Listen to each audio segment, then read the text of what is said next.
Selamat malam Bapak Ibu serta saudara-saudara sekalian. Selamat berjumpa kembali di dalam acara Kiwi Jawab pada malam ini. Pada malam ini kita masih berada di dalam rangkaian Dasatita atau Dekalog. Minggu yang lalu kita telah memulai dengan sebuah pengantar mengenai Dekalog, apa itu Dekalog. Dan hari ini kita akan mulai melihat bagian yang pertama dari Dekalog atau bagian yang pertama dari Dasatita atau yang lebih dikenal dengan nama 10 perintah Allah. Perintah pertama. Perintah pertama kalau kita lihat di dalam Dekalog atau di dalam Dasatita itu adalah perintah yang sangat sederhana sekali. Di sana ada perkataan yang mengatakan jangan ada padamu Allah lain di hadapanku. Keluaran 20 ayat yang ketiga. Dan inilah yang akan kita bahas, inilah yang akan kita kupas secara tuntas pada malam ini.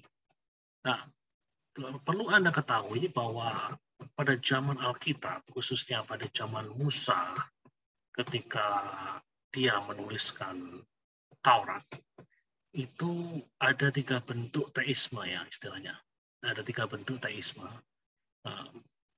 Teisme yang pertama adalah apa yang disebut dengan nama politeisme. Berasal dari kata poli yang artinya banyak, teisme artinya keyakinan kepada Tuhan atau kepercayaan kepada Tuhan. Jadi politeisme artinya kepercayaan kepada banyak Allah. Dan inilah yang sangat mendominasi dunia kuno. Dunia kuno baik di Asia ataupun di tempat-tempat yang lain termasuk di kawasan timur dekat kuno. Atau kerap kali disebut dengan istilah Ancient Near East, jadi timur dekat kuno, di mana di sana adalah katakanlah tempat orang-orang yang hidup pada masa Alkitab. Jadi politeisme itu artinya percaya kepada banyak Allah. Kita bisa melihat orang-orang Babil percaya pada Marduk gitu, dan juga dewa-dewa yang lain. Orang-orang Mesir percaya kepada dewa Ra, dewa matahari, dan pada saat yang sama mereka juga percaya kepada dewa-dewa yang lain, seperti dewa bulan. Kalau saudara nonton serial Marvel ya istilahnya, Moon Knight gitu, yang sedang lagi beken sekarang ini, itu saudara diperkenalkan dengan begitu banyaknya dewa yang dipercaya oleh orang-orang Mesir, ya itu Moon Knight. Di sana yang menjadi tokoh adalah avatar dari dewa bulan yang bernama Khonsu. Itu Mesir. Kemudian nanti ada di Kanaan sendiri ada banyak dewa.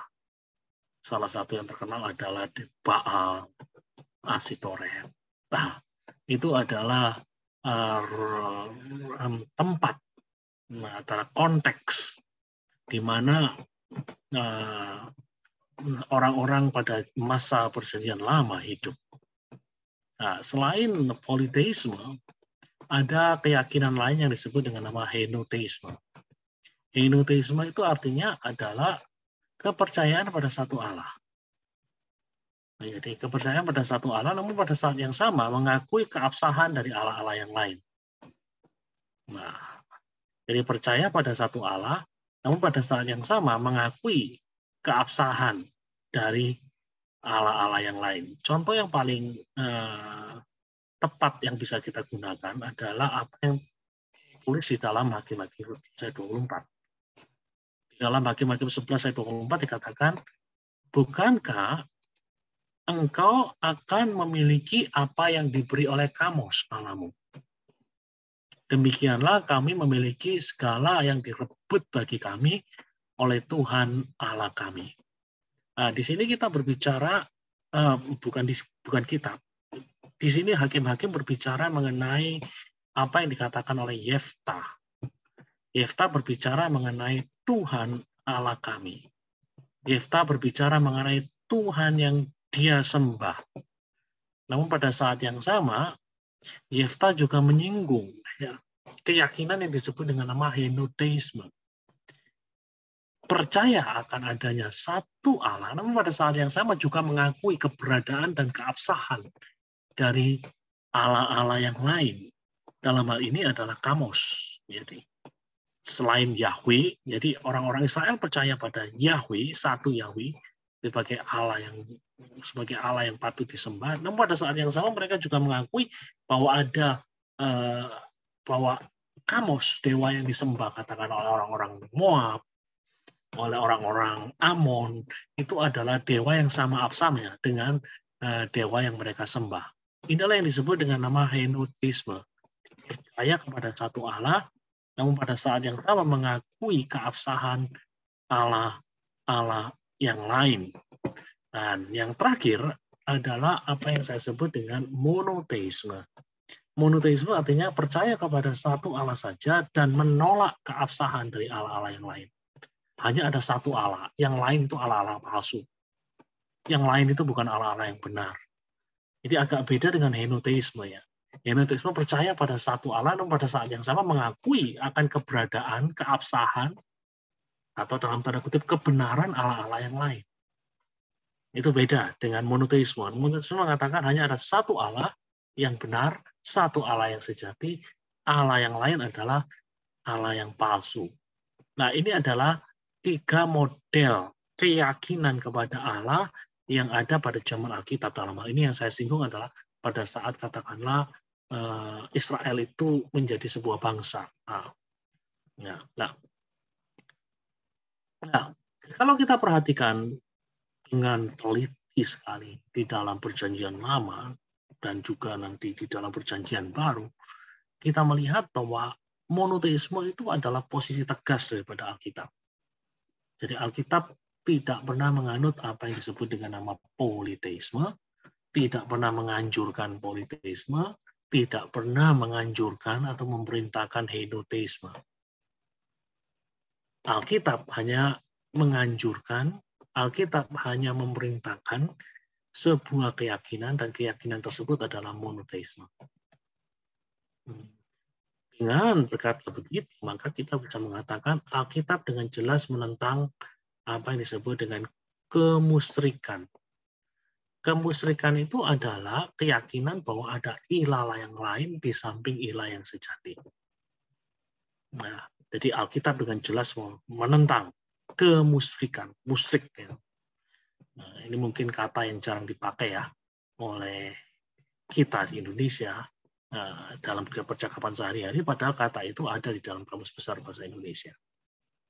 Nah, bukti lain yang menunjukkan bahwa monoteisme adalah keyakinan yang dipegang oleh Alkitab itu dapat dengan jelas kita temukan di dalam bagian awal dari Alkitab kita. Bagian awal dari kitab Kejadian. Bagian awal dari kitab Kejadian 1 ayat 1 di dalam bahasa Ibrani mengatakan Bereshit bara Elohim et hashamayim ve'et haaretz. Jadi kalau dikatakan, kalau diterjemahkan Bereshit itu pada mulanya, bara itu artinya menciptakan, Elohim bara. Berarti Allah menciptakan. Menciptakan apa? Di situ ada kata et. Et itu artinya objek. Hasamayim. Samayim artinya langit. Dan kemudian aretz artinya bumi. Jadi Alkitab dibuka dengan kata-kata seperti ini. Bereshit bara Elohim et hasamayim ve'et haaretz. Jadi pada mulanya Allah menciptakan langit dan bumi. Itu berarti pesan apa yang tidak disampaikan? Pesan yang tidak disampaikan adalah dari sudut pandang Alkitab, awal dari segala awal adalah Allah, bukan yang lain. Jadi awal dari segala awal adalah Allah. Walaupun katakanlah pada zaman sekarang ahli-ahli yang tidak percaya akan keberadaan Allah mengatakan bahwa bumi ini ada dengan sendirinya. Bumi ini ada dengan sendirinya sebagai akibat dari proses evolusi yang demikian lama. Sesuatu yang alam semesta, bahkan awal dari alam semesta mereka katakan berasal dari apa yang disebut dengan nama Big Bang dan lain sebagainya. Tetapi kesaksian Alkitab jelas Alkitab mengatakan awal dari segala awal adalah Allah, bukan yang lain. Bukan Big Bang, dentuman besar, yang menjadi awal dari alam semesta ini, bukan. Yang menjadi awal dari alam semesta ini adalah Allah. Ini jelas menggarisbawahi bahwa Allah itu adalah asal. Jadi kalau dikatakan pada mulanya Allah menciptakan langit dan bumi, gagasan yang disampaikan di sana adalah bahwa Allah itu adalah asal segala sesuatu. Allah itu adalah asal segala sesuatu. Allah itu adalah alasan mengapa segala sesuatu ini ada. Dan bukan hanya asal dan alasan, namun juga menjadi tujuan dari semua proses yang ada di alam semesta ini. Di dalam bahasa Jawa ada istilah sangkan paraning dumadi. Asal dan tujuan dari kehidupan. Itu adalah Allah sendiri. Nah, jadi sekali lagi, monoteisme itu adalah posisi tegas di dalam Alkitab kita. Nah, dan kemudian hari, orang-orang Israel punya syahadat ya, punya syahadat. Orang-orang Israel kuno dan orang-orang Israel modern yang mengikuti tradisi kuno, mereka punya syahadat. Sama seperti orang-orang Muslim punya syahadat la ilaha illallah dan seterusnya. Nah, orang-orang Israel juga punya syahadat. Syahadat daripada orang-orang Israel adalah, kalau sudah mengerti dalam bahasa Ibrani, dikatakan Shema Yisrael, Adonai Eloheinu, Adonai Echad. Kalau diterjemahkan adalah dengarlah hai Israel, Tuhan Allah kita, Tuhan itu esa, Adonai Echad. Echad artinya esa. Adonai artinya Tuhan. Nah, di sana dikatakan Adonai Eloheinu, Tuhan Allah kita. Nah, itu Tuhan yang esa adanya. Esa artinya satu. Esa artinya tunggal. Eka. Nah, kita lihat syahadat orang Israel itu adalah sebuah pernyataan iman yang menegaskan keesaan Allah, yang menegaskan monoteisme.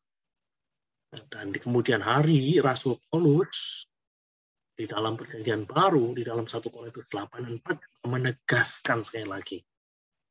Menegaskan apa? Menegaskan bahwa keyakinan atau teis, keyakinan Kristiani akan Allah itu adalah monoteisme.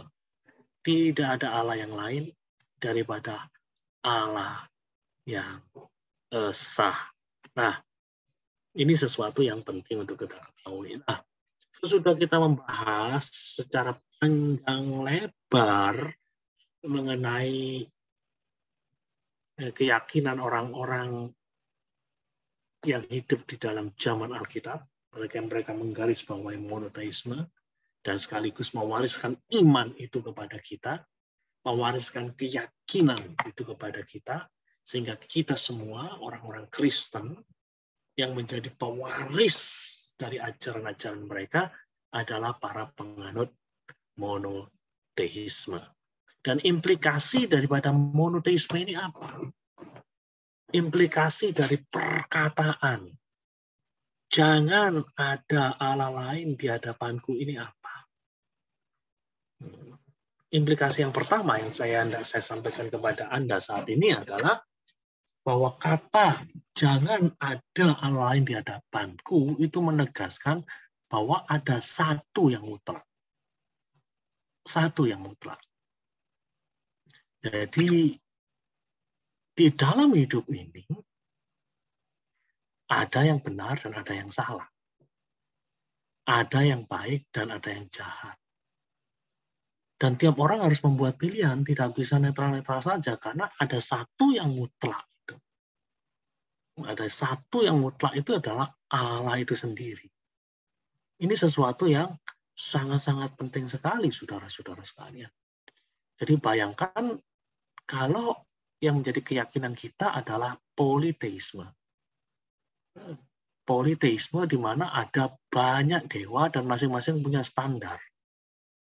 Dan bisa jadi standar yang satu, standar di antara dewa yang satu, bisa jadi bertentangan dengan standar dari dewa yang lain.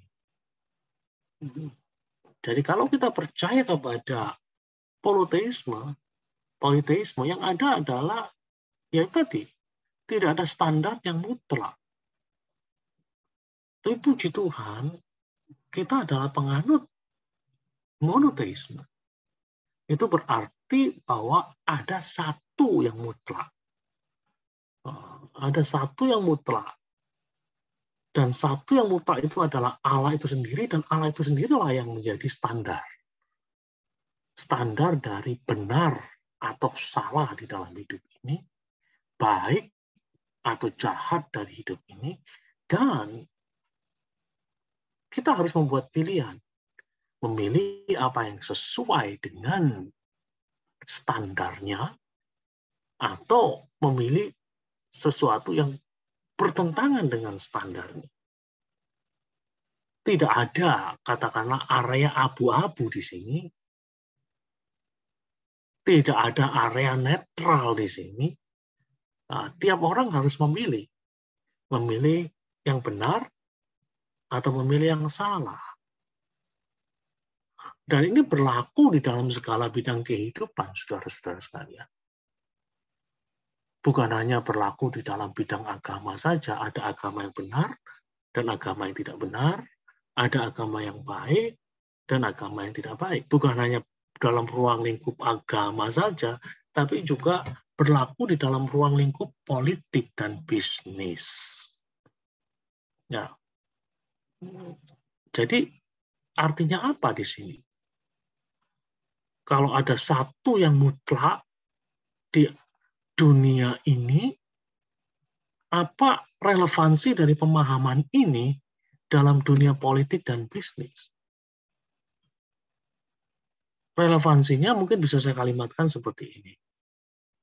Katakanlah kalau kita bergerak di dalam atau bermain di dalam dunia politik, mendapatkan kekuasaan itu sah-sah saja.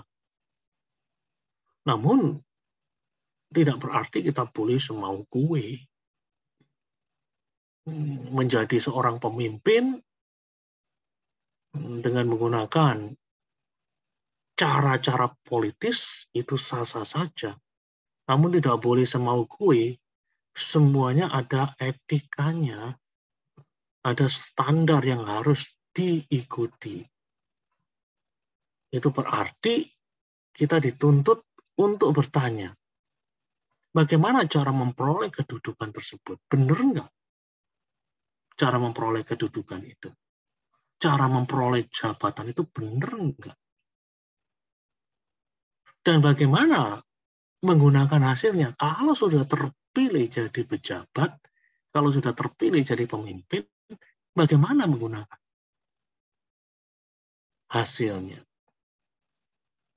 Jadi di sini kita berurusan dengan apakah cara-cara yang kita tempuh itu sudah benar? Apakah tujuan dan maksudnya itu sudah benar, sudah baik? Nah, itu. Jadi sekali lagi, ini berlaku dalam dunia politik dan juga dalam dunia bisnis. Kalau kita bicara dunia bisnis, tujuan utama dari bisnis adalah mendapatkan profit atau mendapatkan laba. Kemudian ada pertanyaan, apakah boleh mendapatkan laba? Apakah boleh mendapatkan keuntungan? Boleh. Tapi sekali lagi kita tidak boleh semau gue. Kita tidak boleh mendapatkan keuntungan dengan cara yang curang. Kita harus mencari laba dengan cara yang benar. Dan tujuan daripada mencari laba itu apa? Itu juga harus digarisbawahi. Tujuannya pun juga harus benar. Kalau katakanlah kita mencari laba untuk tujuan-tujuan yang buruk, contohnya untuk membiayai terorisme, nah itu bukan suatu cara yang benar. Jadi ini hal yang pertama yang perlu untuk kita pahami ketika kita belajar monoteisme. Jadi implikasi dari monoteisme yang pertama adalah menegaskan bahwa ada satu yang mutlak, ada satu standar yang mutlak, ada satu kebenaran yang mutlak. Jadi ada kebenaran yang jelas. Itu yang penting sekali. Nah, orang-orang modern perlu untuk mendengar hal ini karena belakangan yang banyak istilahnya digemari, diikuti oleh orang-orang masa kini adalah apa yang disebut dengan relativisme. Segala sesuatu itu adalah relatif. Benar bagimu belum tentu benar bagiku. Benar bagiku belum tentu benar belum tentu benar bagimu. Kebenaran itu adalah masalah perspektif saja. Kalau menurut perspektif saya benar, ya itu benar. Tapi kalau menurut perspektif orang lain, pandangannya benar juga benar. Contohnya, ada yang memandang bahwa katakanlah LGBT itu adalah benar menurut perspektif mereka. Tapi ada yang lain yang mengatakan itu salah. Nah, kalau mana yang benar di antara dua hal yang katakanlah saling kontradiktif ini? Kalau penganut relativisme mengatakan bisa jadi kedua-duanya benar. Gitu. Karena kebenaran itu hanyalah masalah perspektif, masalah sudut pandang. Tapi kalau kita telah belajar implikasi dari monoteisme ini, kita tahu persis ada satu standar yang mutlak. Kita tidak bisa mengatakan dua hal yang bertentangan itu, katakanlah LGBT benar, LGBT salah, itu sama-sama benarnya, nggak mungkin sama-sama benarnya. Ya, karena ada satu standar yang mutlak.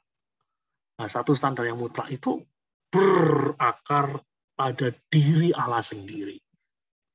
Sebagai pencipta segala sesuatu, jadi kita harus melihat dari sudut pandang Allah bagaimana. Itu loh. Dari sudut pandang Allah bagaimana. Dan kita tahu persis sudut pandang Allah itu kan ada di dalam Alkitab, ada di dalam Bible. Nah, bagaimana pandangan Bible tentang, katakanlah tentang gay, lesbian, kalau kita perhatikan ya, sepertinya ada sebuah konsistensi bahwa Alkitab memandang gay, lesbian adalah sesuatu yang keliru, sesuatu yang terkait dengan dosa. Nah, jadi sekali lagi, kata jangan ada Allah lain di hadapanku itu menegaskan bahwa ada satu yang mutlak. Kemudian yang kedua, jangan ada Allah lain di hadapanku. Bukan saja berbicara bahwa ada satu yang, bukan saja berbicara bahwa ada yang mutlak ya, melainkan yang mutlak itu juga cuma satu, dalam hal ini adalah Yahweh. Ya, bila yang mutlak itu cuma Dia saja, bila yang mutlak itu cuma Allah saja, maka konsekuensinya adalah bahwa semua yang lain terkecuali Allah itu tidak mutlak. Keyakinan dan cara saya memahami Alkitab atau persoalan kehidupan tidak mutlak benar. Keyakinan dan cara saya memahami Alkitab bisa saja salah. Keyakinan saya tidak sempurna, hanya Allah yang sempurna. Demikian juga dengan keyakinan dan cara, katakanlah orang-orang yang lain memahami Alkitab atau persoalan kehidupan, juga tidak mutlak benar. Bisa salah, tidak sempurna. Itulah sebabnya semuanya harus terbuka untuk saling mengoreksi dan dikoreksi. Jadi celakalah mereka yang mengidolakan manusia. Celakalah mereka yang mengidolakan pendeta-pendeta, betapapun hebatnya dia. Karena mereka tidak mutlak. Satu-satunya yang mutlak adalah Allah itu sendiri. Maka di sana dikatakan, jangan ada padamu Allah lain di hadapanku. Nah, Jadi kalau kita benar-benar hidup berdasarkan prinsip semacam ini, jadi sebenarnya tidak ada alasan untuk kecewa. Kecewa katakanlah dengan pemimpin rohani. Tidak ada alasan untuk kecewa kalau melihat katakanlah pemimpin seperti Brian Houston, pemimpin dari Hillsong yang jatuh dalam dosa. Kita nggak perlu kecewa dan kemudian mundur dari gereja gara-gara hal seperti itu. Karena satu-satunya yang mutlak itu adalah Allah sendiri.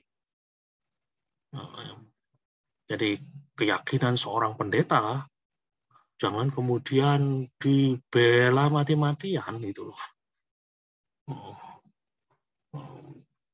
Karena satu-satunya hal yang mutlak itu adalah Allah itu sendiri. Oke.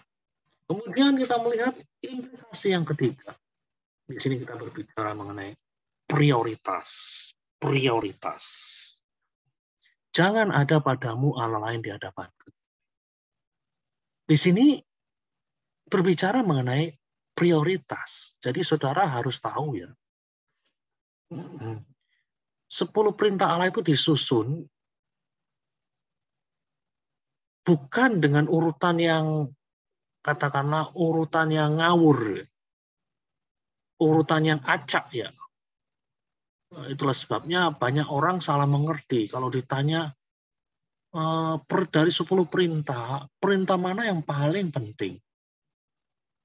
Kebanyakan orang langsung kemudian menunjuk kepada perintah jangan membunuh. Ini yang paling penting. Yang menjadi top prioritas itu adalah jangan membunuh. Padahal kalau kita perhatikan dengan baik-baik, kita renungkan dengan baik-baik, jadi itu bukanlah pemikiran yang tepat. Gitu loh. Hal yang terpenting di dalam 10 perintah Allah adalah hal yang ditaruh di tempat yang nomor 1. Itu hal yang terpenting. Dalam hal ini adalah jangan ada padamu Allah lain di hadapanku. Bukan jangan membunuh, bukan jangan mencuri, bukan. Itu adalah turunan dari perintah nomor 1 ini. Perintah nomor 1 ini yang penting, itulah sebabnya malam ini saya ingin berbicara mengenai prioritas. Jangan ada padamu Allah lain di hadapanku, berbicara mengenai prioritas. Allah harus menjadi top priority, prioritas utama di dalam hidup kita. Bukan yang lain, bukan istri kita, bukan suami kita, bukan jabatan kita, bukan anak kita, bukan harta kita, bahkan bukan gereja kita. Allah harus menjadi prioritas utama dalam hidup kita. Menempatkan Allah sebagai top priority atau prioritas utama, itu mengandung arti bahwa kita mengizinkan Allah memiliki semua yang kita miliki. Jadi kebenaran ini sejajar dengan apa yang dikatakan oleh Tuhan Yesus mengenai perintah yang terutama. Ketika Yesus ditanya oleh seorang Yahudi mengenai perintah mana yang paling utama, Yesus mengatakan perintah yang paling utama adalah kasihilah Tuhan Allahmu dengan segenap hatimu, dengan segenap kekuatanmu, dan seterusnya. Kasihilah Tuhan Allahmu ini sejajar dengan jangan ada padamu Allah lain di hadapanku. Kata kasih, saudara-saudara sekalian, dalam pemikiran Ibrani itu beda lah ya dengan kata kasih yang biasa kita pahami. Kasih dalam pemikiran orang-orang Ibrani, termasuk kata kasih yang keluar dari mulut Yesus, itu bukan semata-mata sesuatu yang terkait dengan emosi belaka. Kalau saudara jadi orang Ibrani pada zaman Yesus, pemahaman mengenai kasih itu bukan sesuatu yang terkait dengan emosi saja. Kasih cara mengenai cara berpikir yang mengarahkan perhatian dan tujuan kita. Jadi berbicara mengenai mindset, cara berpikir yang mengarahkan perhatian dan tujuan kita. Bila kita mengasihi uang, ya mindset kita adalah ya uang itulah yang mengarahkan perhatian dan tujuan kita di dalam hidup ini. Jika yang menjadi objek dari kasih kita, katakanlah adalah kekasih kita, entah itu suami atau istri, kasih di sini berbicara mengenai cara berpikir yang mengarahkan perhatian dan tujuan kita pada objek tersebut. Dalam hal ini adalah suami atau istri kita atau kekasih kita. Jadi kasih itu lebih daripada sekedar emosi. Kasih itu berbicara mengenai mindset, cara berpikir yang mengarahkan perhatian dan tujuan kita. Selain itu, saudara-saudara sekalian, seperti yang muncul dari karya seorang yang bernama Benjamin Bleach, itu kata kasih di dalam bahasa Ibrani, kata Bleach itu mengandung makna aku akan memberi. Aku akan memberi. Gitu. Jadi menurut Bleach itu, uji nyata dari kasih, jadi kasih itu bukan semata-mata emosi, kasih itu bukan semata-mata cara berpikir, tapi menurut Bleach lebih daripada itu, kasih itu juga berbicara mengenai suatu tindakan. Apakah aku akan mengerjakan lebih banyak bagi dia, atau apakah aku menginginkan lebih banyak dari dia? Nah, itu loh. Jikalau Anda ingin mengerjakan lebih banyak bagi dia yang Anda kasihi, itu artinya kasih Anda itu adalah kasih yang sejati. Namun jikalau Anda di dalam menjalin hubungan, Anda menginginkan lebih banyak dari dia, sebenarnya Anda tidak mengasihi dia, Anda sedang mengasihi diri sendiri. Ya, jadi uji nyata dari kasih, kata Bleach, setelah dia menelusuri dari kata Ibraninya, itu ya seperti ini. Apakah aku akan mengerjakan lebih banyak bagi dia, atau apakah aku menginginkan lebih banyak dari dia? Jadi ketika Yesus menyatakan bahwa hukum terbesar adalah kasihilah Tuhan Allahmu, di dalamnya ada pengertian bahwa Allah memiliki segala sesuatu yang ada di dalam diri kita. Jadi kita siap memberi.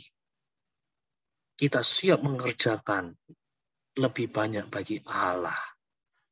Atau dengan kata lain, Allah memiliki segala sesuatu yang ada di dalam kita. Dengan berkata begini, itu bukan berarti Allah yang kita sembah itu Allah yang egois.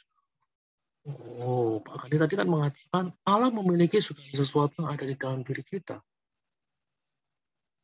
Jadi kalau kita mengatakan, aku mengasihi Allah, yang dituntut dari kita adalah kita memberikan semua yang ada dalam diri kita. Atau dari pihak Allah. Allah memiliki segala sesuatu yang ada di dalam diri kita. Dan berkata begini, bukankah Allah yang Pak Gani perkenalkan adalah Allah yang egois? Saya mengatakan, itu pola pikir yang salah. Kenapa salah? Saya ingin mengatakan kepada Anda bahwa Allah itu tahu persis ketika prioritas kita sebagai manusia bukan dirinya, yang akan didapat oleh manusia adalah kehampaan dan kesia-siaan. Jadi ketika Allah meminta agar kita mengasihinya secara total, menyingkirkan ilah-ilah yang lain di dalam hidup kita. Kerap kali kita mendengar istilah Allah cemburu. Itu bukan berarti Allah yang egois yang ditampilkan di sini, bukan. Dengan kasih sayang yang sejati, yang kadang-kadang kasih sayangnya tidak bisa kita pahami dengan atas. Allah tahu persis ketika prioritas bukan Allah yang akan didapatkan oleh manusia, yang kita dapatkan adalah kehampaan dan kesia-siaan. Jadi Agustinus mengatakan kalau kita gagal menempatkan Allah di tempat yang benar sebagai top priority, sebagai prioritas yang terutama di dalam hidup kita, maka hati kita tidak akan pernah puas dan tenang. Jadi Agustinus berkata seperti itu bukan semata-mata teori ya. Agustinus berkata seperti itu oleh karena dia mengalami sendiri, dia sudah berusaha mencari kepuasan itu, misalkan dalam bentuk seks bebas, kemudian pendidikan, hikmat, namun semuanya berujung dengan kehampaan, sampai akhirnya dia berjumpa dengan Tuhan dan menempatkan Tuhan sebagai prioritas utama di dalam hidupnya. Dan itulah yang membuat dia menjadi puas dan tenang. Dan kita pun demikian, saudara-saudara sekalian. Jadi kalau kita ingin mendapatkan kebahagiaan, kalau kita ingin mendapatkan kepuasan, kalau kita ingin mendapatkan ketenangan, ya mau nggak mau ya kita harus menempatkan Allah sebagai prioritas utama di dalam hidup kita. Sekali lagi, itu bukan berarti Allah itu egois. Allah tahu persis ketika prioritas kita bukan dirinya, yang akan didapatkan adalah kehampaan dan kesia-siaan. C.S. Lewis pernah mengatakan, kita adalah makhluk setengah hati yang bermain-main dengan minuman dan seks dan ambisi. Ketika sukacita tak terbatas ditawarkan kepada kita. Itu ibarat seorang anak bodoh yang ingin terus membuat kue lumpur di kubangan. Karena ia tidak bisa membayangkan apa artinya tawaran berlibur ke pantai. Jadi C.S. Lewis menggambarkan manusia-manusia yang menempatkan prioritas utamanya itu pada seks, pada minuman, pada kesenangan, pada ambisi. Nah, itu ibarat anak-anak yang sedang main kue lumpur di kubangan. Gitu. Jadi, anak-anak yang tidak sanggup untuk membayangkan apa sih artinya tawaran berlibur ke pantai yang indah. Jadi ada sesuatu yang indah sekali di balik kata memprioritaskan Allah. Itu seperti tawaran berlibur ke pantai. Hanya sebagian besar dari manusia nggak paham itu. Itu ibarat seperti anak bodoh yang main kue lumpur di kubangan. Nah, jadi ini adalah suatu hal yang sangat-sangat penting bagi hidup kita. Dan kemudian implikasi yang terakhir sebelum kita masuk dalam tanya jawab adalah katakan tidak pada kemusyrikan. Say no to idolatry. Perintah pertama, jangan ada Allah lain di hadapanku. Bukan semata-mata panggilan untuk percaya kepada satu Allah. Ya, benar. Namun yang lebih penting lagi adalah menyembah satu Allah yang sejati. Bukan hanya sekedar kamu percaya di dalam pikiranmu bahwa ada satu Allah. Bukan hanya itu. Perintah pertama juga menuntut kita untuk melakukan penyembahan pada satu Allah yang sejati. Jadi, kalau kita punya kesadaran dan kemauan terus-menerus untuk menyembah Allah yang sejati, itu sebenarnya kita sedang memasukkan atau meminum obat, istilahnya, yang akan mencegah kita dari penyakit kemusyrikan. Penyakit kemusyrikan. Musyrik itu adalah apa? Menyekutukan Allah. Dalam bahasa Inggris, idolatry. Idolatry atau kemusyrikan itu bukan semata-mata memberikan penyembahan pada sesuatu yang bukan Allah yang sejati. Kemusyrikan juga berarti menyangkal Allah yang sejati dengan cara tidak mempercayai Dia. Dia di sini adalah Allah yang layak dipercayai. Jadi sekali lagi, kemusyrikan itu bukan semata-mata memberikan penyembahan pada sesuatu yang bukan Allah. Kemusyrikan bukan berarti Anda menyembah katakanlah patung atau jimat yang ada di dalam lemari Anda. Ya walaupun itu juga termasuk di dalamnya. Namun, kemusyrikan juga berarti menyangkal Allah yang sejati dengan cara tidak mempercayai Dia yang layak mempercayai Dia yang layak untuk dipercayai. Ketika Anda menaruh jimat di bagian atas rumah Anda sedang melakukan kemusyrikan. Karena dengan menaruh jimat, Anda sedang menyangkal Allah yang sejati dengan cara tidak mempercayai Dia yang layak dipercayai. Ketika Anda seorang kontraktor dan akan melakukan tugas pengecoran, yang namanya pengecoran itu kan perlu cuaca yang terang. Namun pada waktu itu hujan, mendung, tebel, dan kemudian Anda menggunakan jasa seorang pawang untuk mendatangkan cuaca yang baik, Anda sedang terjebak di dalam kemusyrikan. Karena Anda menyangkal Allah yang sejati dengan cara yang tidak mempercayai Dia sebagai yang layak untuk dipercayai. Idolatry atau kemusyrikan adalah sebuah asumsi bahwa keselamatan dan pertolongan yang ultimat itu dapat diperoleh dari sumber-sumber yang lain di luar Allah. Yang berkata jangan ada Allah lain di hadapanku. Jadi kalau Anda percaya ada keselamatan, ada pertolongan yang ultimat, pertolongan yang ultimat maksudnya pertolongan yang paling tinggi. Ya, pertolongan yang paling tinggi itu dapat diperoleh dari sumber-sumber lain di luar Allah. Yang berkata jangan ada Allah lain di hadapanku, Anda sedang terjebak di dalam kemusyrikan. Dan inilah yang ditentang oleh perintah pertama. Jangan ada Allah lain di hadapanku. Dari kalimat yang sederhana ini, satu kalimat saja, namun di dalamnya mengandung sebuah kebenaran-kebenaran yang luar biasa.